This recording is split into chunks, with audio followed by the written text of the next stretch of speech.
Hello, I'm back, and now we're going to finish putting together the pies.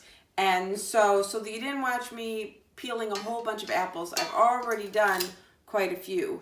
And that's because I am going to be throwing together 3 apple pies because my son's coming home for the weekend. So anyways, there'll be plenty of people to eat the pie. So the technique will still be the same. My volume is just going to be bigger for what you're going to see. And the recipe that'll be online in the weekly update will have the amounts for 1 apple pie. So I just wanted to show you how I got these peeled so quickly, and also to give you a sneak peek as to how we, if for those of you who've never participated in the apple pie making at church, how we pull that off. We use an apple peeler core slicer, and so we just stick the apple onto that, and then we just spin, and it peels and cores the apple all at one time. And then you just pull like that, and it's done. It's pretty awesome. So, and then you can take a little bit of the peel off the top. And so these you can get in the grocery store. There are other places that sell them also. So then I just cut it in half so that I've got 1 apple. If you don't have an apple peeler core slicer and you want to get your apples, you can just use your own. You can use a peeler to get the skin off. I'm just going to do one quick just so you can see how I would do it if I didn't have an apple peeler core slicer.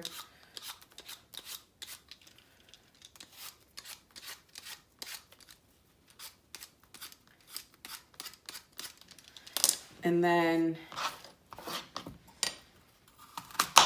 cut the apple into 4ths. And then here's all my compost garbage. Just cut out the core and the extra skin.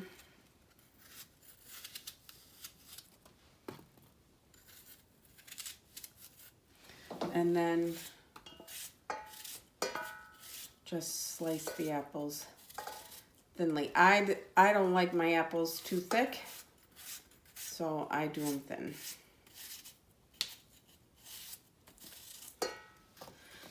Now you can see why I like my apple peeler core slicer, because it goes way faster than this.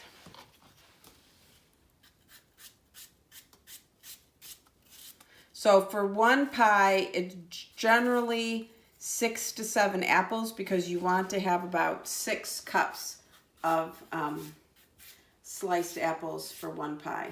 These are going to be full pies because I've done a little bit more than that.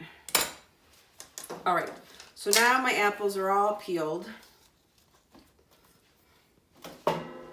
Now I'm going to add the rest of the filling ingredients. So in this bowl, I've pre-measured the sugar and the flour, the cinnamon, and the salt, and a little bit of nutmeg for those who like nutmeg. I also use brown sugar. That's like the secret ingredient, I think, to the apple pie recipe that I use. And here's the flour. Because I think using brown sugar and not just white sugar is what gives the apple pie a sort of caramelly type flavor. So now you just mix this up. Oh, I forgot the lemon juice. It's 3 tablespoons of lemon juice. That helps keep the apples from turning brown while you're rolling out your crust, and it also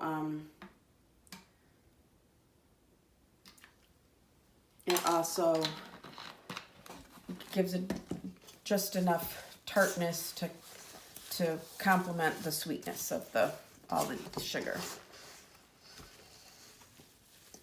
Ooh.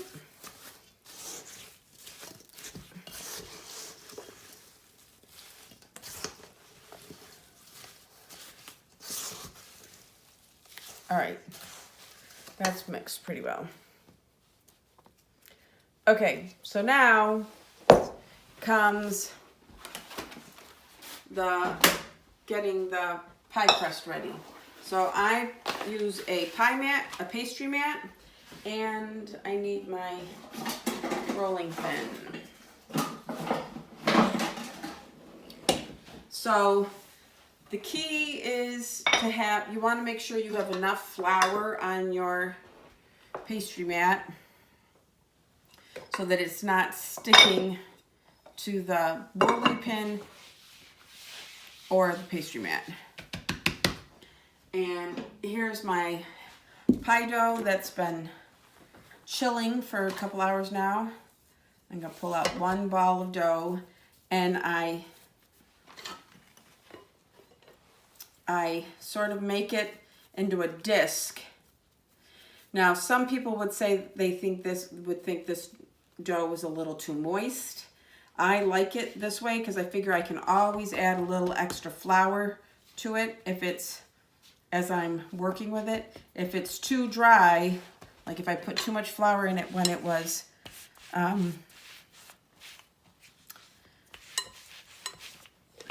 this out of the way. My counter's too clean. Kind of put a little water on the backside so it'll stick. Oh, not working. Ah.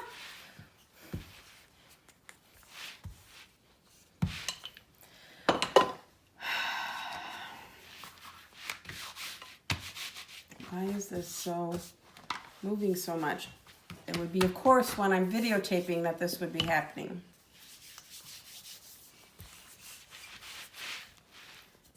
Here, I'm gonna go like this. I'm gonna hold it with my body. Okay. So you want to keep working at it. I sometimes flip the crust over just so that it's, and for my pie plates, I know that I want it to be about this 12-inch circle that's on my pastry mat. So I just keep working its way out. If you get a couple cracks here and there, it's all right. You'll be able to patch that together with your fingers. Okay, so now here's my pie plate.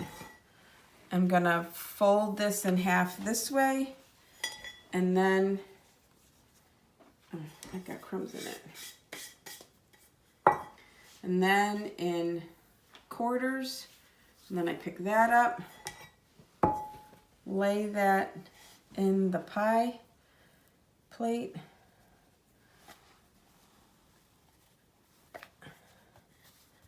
And then just move it around to get it the way I need it so it fits in. And if there's any little holes, then I just patch it. Now right here, I wish it were a little higher up. So I'm going to come over here and pull some of that off, and I'm gonna patch that in. All right, so this is gonna be, the pies we do at church are all 2-crust pies, so I don't worry about crimping or doing any of that yet because I've gotta put the top one on. So right now I'm gonna put in the filling for this pie.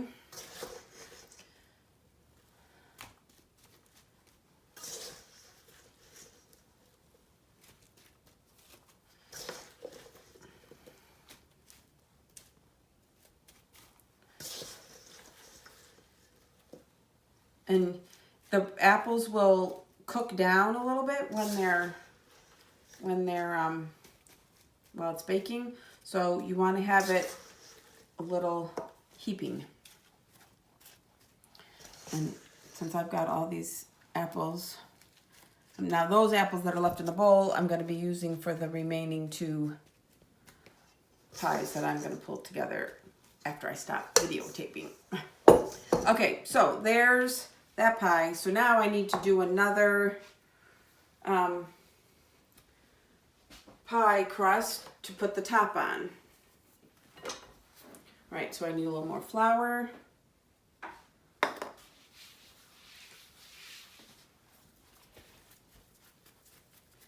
Make it into a disc. I try and keep those edges, the ball, smooth on the edges, because then I like to think it's going to help it keep its circle. So now I'm going to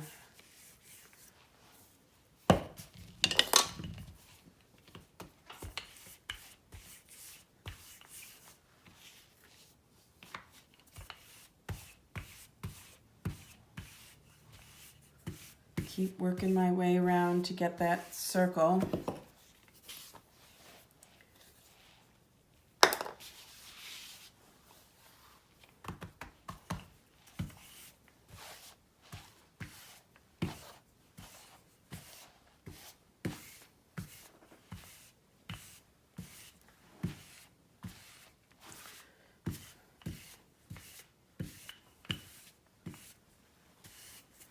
Okay, so now I'll do the same thing like I did for the bottom.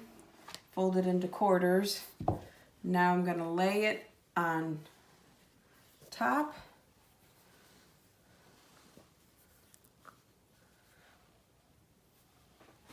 And then, oops, that is okay. It will patch just fine. There's my vent holes. Okay, so now you have to crimp. So if you have lots of extra dough hanging down the edge, then I go around and I cut that off because you don't need all that extra pie dough. And so now you take both layers and you hold them together and then you fold it and you squeeze. So you're sort of pinching them, you're crimping it together so that holds all the juices in. If you didn't do that, as the filling heats up and the pie heats up, you would have juices oozing out the layers of your pie crust in between the two layers. So we're gonna crimp this going all the way around.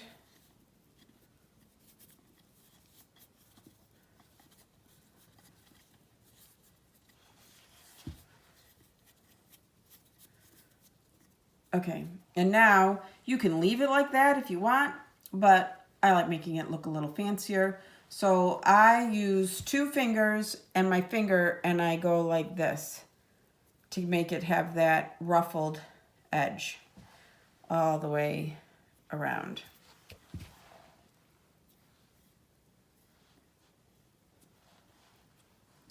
There are people who do it like this, and they just do it one-handed. I like the pinch with the index finger. There are other people who I've seen use a fork, and they put the tines of the fork against the crust and push down and have it go all the way around. So there's all sorts of different ways. All right, that's it. That is how you put together a pie. And so if it were church, and we would have made this in a tinfoil tin, it would have gotten all wrapped up, and we put the directions in, and it would have been put into a freezer. So if you're going to be baking it for yourself right away, then you want to do 425 degrees for 45 minutes. That's if it's a fresh apple pie. So and you can I'm going to just put a heart in the top because I want to because it's for my family. And that's it. So hope you enjoy and learn something from this to help you with your apple pie making.